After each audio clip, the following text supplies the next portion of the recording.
What's up, everybody? Hope you are doing well. Here we have a very bright set of models on the workbench today.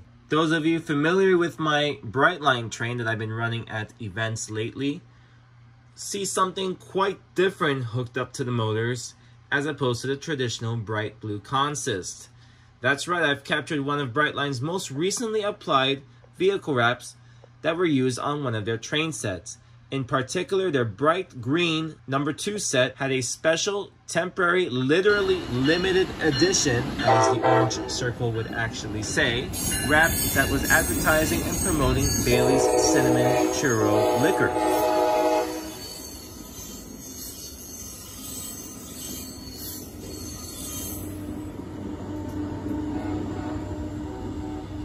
The Cinnamon Churro Liqueur was announced in September of 2024, and this wrap came out on the 3rd week of the month, which happened to be when my LEGO users group was displaying at the Esplanade Aventura LEGO Store.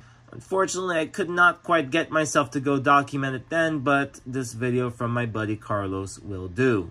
The 4-car set was decorated like so for only 7 weeks, which, funny enough, they had started to take the wraps off when I was in the middle of building the 2nd and 3rd cars.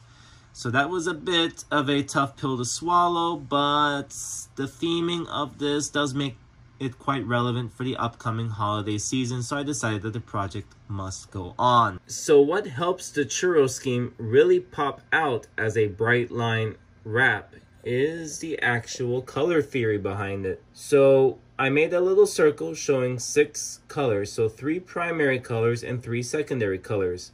Primary colors known as red, blue, and yellow, and then the secondary colors being direct mixes or blends of the 3 primary colors. So that would be green, orange, and violet. If the color is across the other color in this color wheel, they're contrasting colors. So you mix it, you get brown. But if you put the 2 against each other, they really contrast very nicely. And some of this has actually fueled marketing and branding in other cases. Now, for this Brightline churro wrap, it is kind of an accident, kind of a coincidence. Maybe they intended to really emphasize the purple so it stands out as opposed to the yellow. But let's say like in NBA, the Los Angeles Lakers, same color contrast. New York Knicks, blue and orange. I don't really think there's any red and green teams, but Christmas already has kind of earned that stripe. The Cinnamon Churro Liqueur that this is modeled after or decorated after, as noted by the elongated churro texture that runs along the length of the car, is a new liquor that is released probably for the fall and also for the holidays, as churros are known to be a popular wintertime treat, especially in South Florida when we actually get our cold fronts. Everybody flocks to their nearest bakery, ventanita, or oven to order some of these delicious and sweet treats. But to have it mixed with cinnamon in a Irish whiskey form, that would be pretty interesting. I still have not had a chance to try it, but one day I will cave to the urge and help myself to some Bailey's Cinnamon Churro. The wrap actually would have a decal here that says Don Churro Solo, and I believe there's another one depending on which side of the car is built.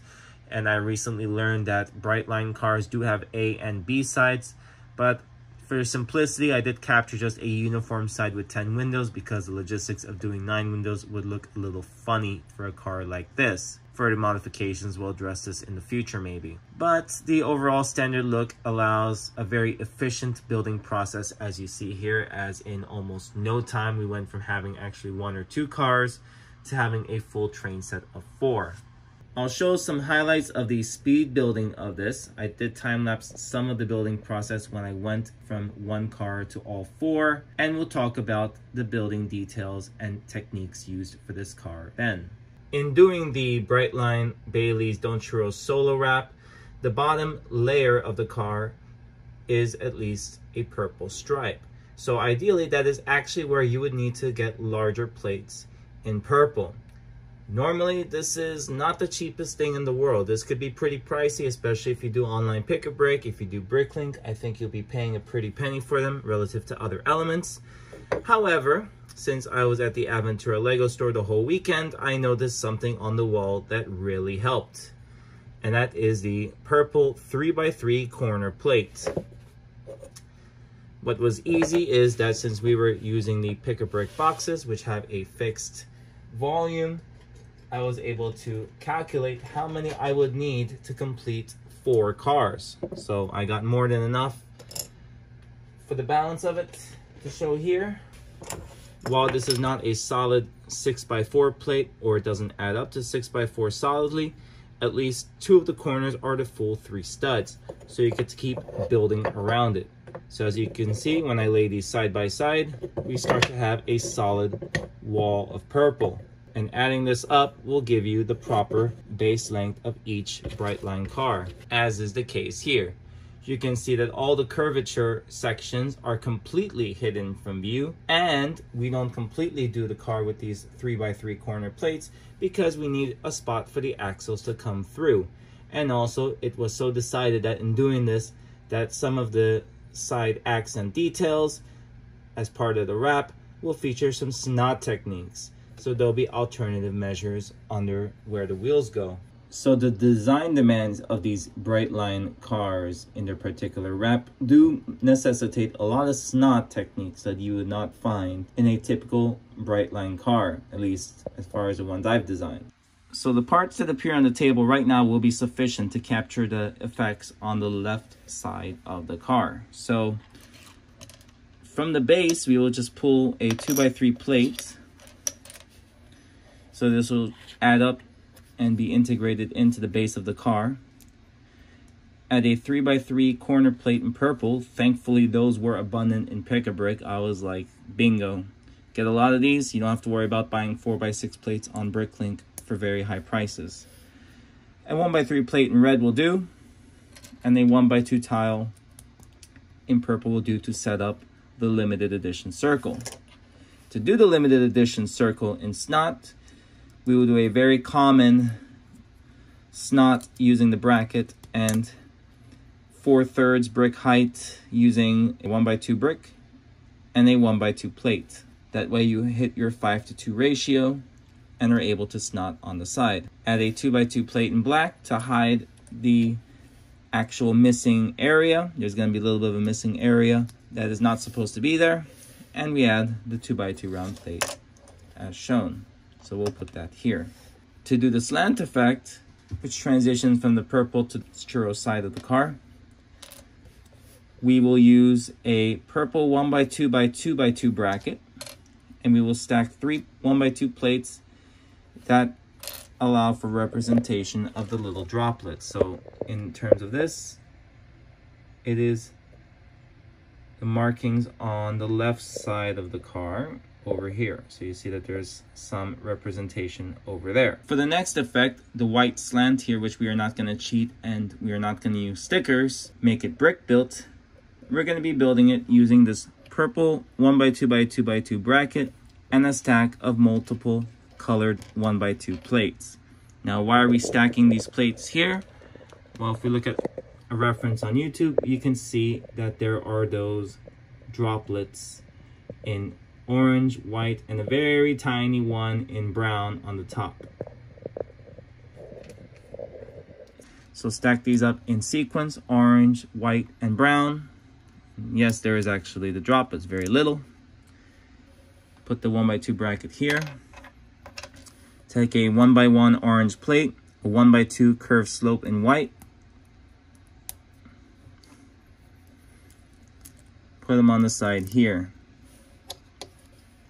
As you can see, you're already going over one unoccupied stud using the 5:2 ratio. So you have the 2 plates from the side here that add up and the half a plate from the bracket's snot end. For the other side, we'll start with this headlight brick here. We will stack a warm tan or medium tan 1x2 plates. So yes, this is one of the unique features of this car, is the use of medium tan elements, which were previously Q only, or they only appeared in mini dolls, flesh tones, etc. But now LEGO is slowly putting them in sets. I don't think they'll be very widespread, but they are in already a few nice sets. Stack one in warm tan with one in medium nougat, like so. Cheese wedge in medium nougat, 1x1 plate in nougat. So there's a difference between medium nougat and nougat. Nougat is a little more reddish. Medium nougat is a little more brown. I just do a little bit of variance to add a little more texture. And on the bottom, we will put our bracket. To complete the underframe match, we will put a 1x2 plate in brown, followed by our 1x2 tile in purple. And just like that, we have our transition. On this side, it is the purple side that's carrying it. But when we do the right side, you will see that it is split between the purple side and the churro side. Also note that we will have our headlight brick so we can add it to the base of the car. So I already prefabricated one of these limited edition stickers and one of the snot techniques to show a separate tutorial as part of this video. And that will be our starting point for laying out the bottom layer of the car. So we need a total of 24 3x3 corner plates in purple, plus any additionals to make it happen for this car. So we'll just lay them and just make sure that the full 3-studded side just sticks out. So there's a pair there, and then these will be done in like clover-like pairs of 4. For no specific reason, I'll just use purple or lavender 1x6 plates to go on each side here. I'm sure those are very inexpensive if I wish to replace the stock, and I will add in the necessary 3x3 plate on the side.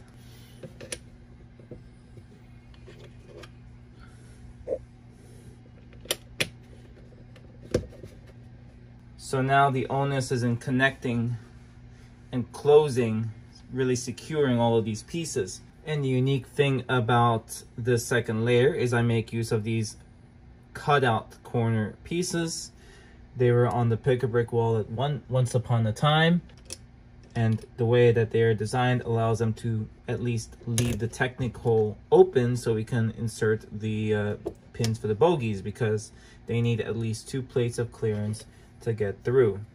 I have some extra 4x6 plate that I will use, like so. Let's get everything to line up.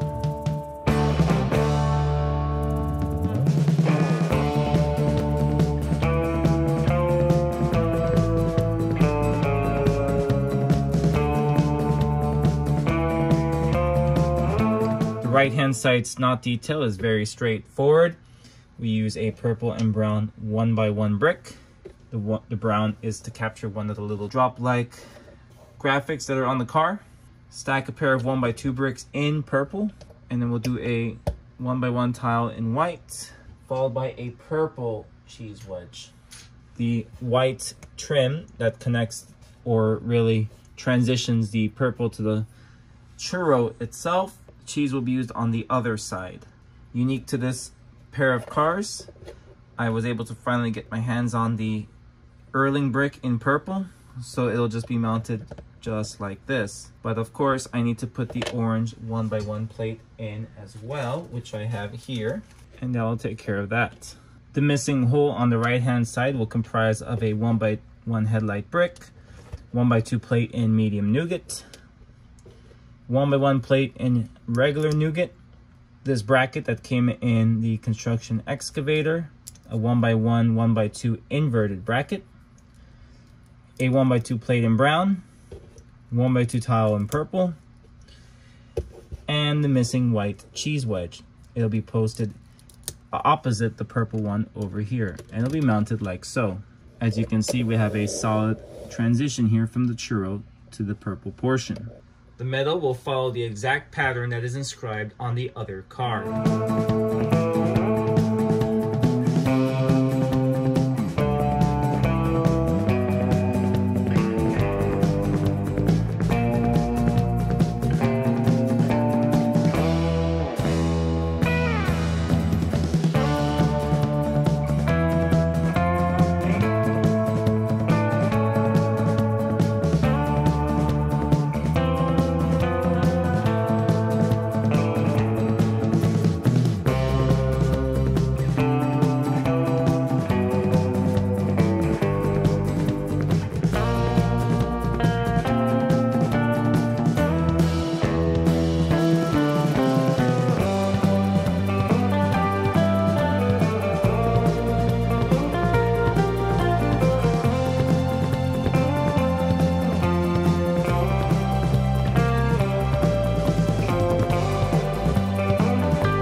going to be for the upper portion of the slant and is going to use some purple, white, brown, and orange elements. As you noticed through the time lapse, we're starting to run a little bit low on our purple pieces, but I do feel like we have just enough to make it through the rest of the car.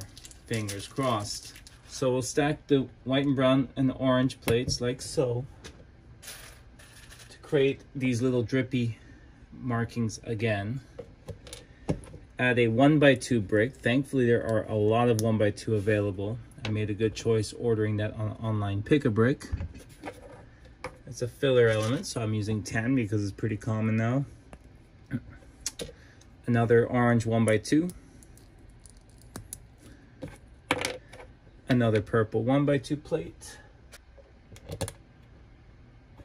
And a 1x1 brick. But that's not all. We're going to put our 1x2 curved slope. And we have the top section, which is going to go over here. Rinse and repeat for the remaining cars.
So right off the bat, you can see that this is not built like a traditional Lego train car, as there are snot techniques even riding along the frame of the car, as you see here. In similar fashion to the bright blue train set and the locomotives, this allows me to handpick some details that I would like to do in brick to keep some of that Lego novelty going with this car. While this obviously gives it a little bit of a blocky look, I do like to not cheat rather and at least use Lego pieces to capture some of the visuals that are included in this wrap design. Of course, the wrap has the full freedom to apply all the curves, all the round shapes, all the textures that it likes, but in Lego we are quite limited, and all of that type of stuff would require extensive use of the studs not on top technique. And I really emphasize this snot detail here with the limited edition sticker, which is actually just a 2x2 round tile here with actual holes. But if you look at it from the side, the holes will kind of sort of disappear. That's one of the nice illusions of using black Lego elements. It kind of hides any of these details. But as you can see, looking closely at the car, we see the use of white tiles on the side to capture that transition from the purple to the churro texture. And we use a myriad of earth tones to try to capture the churro. If you followed some of my videos on this channel, please subscribe if you haven't already, by the way. You will see that I have posted a video on a summer 2024 online Pick-a-Brick haul. So some of those colors that I obtained through that haul were very unique and ended up being perfect candidates to be used in this train car. As you can see, there are two apparent shades of tan. There is the regular tan tile here beneath the windows, which allow me to use the snot technique just like in the bright blue set. But below it, there's this unusual shade right here. So this is a color that LEGO has recently expanded called Warm Tan. It appears mostly in Brickhead's figures, and it is actually in the Mona Lisa set, which just came out a couple weeks ago as of the date that I'm uploading this video. I really like this color. It has the right saturation, the right texture to capture like a beach effect in South Florida. A lot of buildings will have this color on the wall, and it complements light nougat perfectly as a more yellowish tone of tan. I wish LEGO does expand this to more elements, and the way they have treated light nougat recently gives me quite a bit of hope. Similarly, regular nougat, which was also previously a Q color to some extent and slowly trickled into the Star Wars sets, some D2Cs, has started to really expand into various themes, and I was able to get a hold of some 1x1 plates, 1x2 bricks, and over here some 1x1 bricks. So these supplement the texture and add some variety, even though I do feel that it was a bit of a creative liberty to include it in this train set. As you can see, the colors are probably a bit stronger. As a contrast, medium nougat is also used to serve as some of the darker textures, and then we transition to dark orange, which really carries most of the edges of the churro design. Brightline had actually been criticized in the past for covering their windows when they did their first vehicle wraps, but they had mitigated that with a lot of the recent wraps, including the Churro Solo wrap. However, in this wrap, the door windows do remain covered, and I represent that by creating like a little outline for the doors and just modeling it accordingly. This level of detail is not as prevalent in the bright blue set, however, a regular window piece stands in that car. In order to also speed up the build, the roof piece here, which carries the length of the car, most of the underbodies, and the trucks are reused from the bright blue set. So temporarily, my bright blue train cars, which have been used at shows for the past several years now, have been taken out of service so I can showcase this set and really run it throughout the holidays, which are upon us. Just like the prototype, dark gray drawbars lace the cars and the locomotives together, using a mix of the more liberal ball and socket joints here, and some kind of tight ones that I had left over, though the main emphasis is on the degrees of freedom afforded by these ones. This was ramified after COVID, especially when figuring out how to run these around the tighter R40 LEGO train curves. And as a somewhat bittersweet update, as I actually liked the contrast that this bright green stripe had offered on these Brightline locomotives.